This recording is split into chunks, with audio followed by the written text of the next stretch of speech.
Hello，我係 Baka，今日係星期四嘅5月1號。今日我哋講下書先，就係呢本9歲小女生的性教育寶典。其實佢就有兩本嘅，一本呢就係身體篇，一本就係心理篇。佢亦都有俾男仔㗎，但我就冇買到。我哋啱啱呢就睇完身體篇，俾你睇下入面嘅圖畫啊、啲字啊，用一個細路仔嘅故事嚟帶起開頭，跟住呢就會由作者去解釋。佢亦都有好仔細嘅圖片，譬如呢個就係懷孕嘅過程，咧就好可以好有系統。譬如我哋有一日係講月經嘅，有一日講係自慰嘅，等等呢啲唔同嘅問題。好，咁我哋啱啱開始咗心理篇啦，呢個又係好好。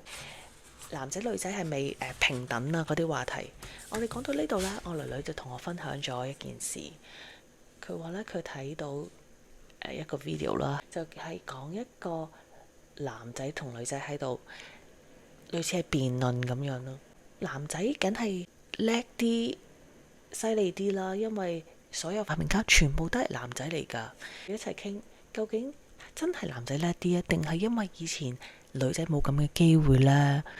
以前男女平等嘅情況係點樣呢？我覺得好好啊，因為係講起呢個章節，我女女先會同我分享到佢心裏邊睇過呢個 video 嘅諗法嘅疑問。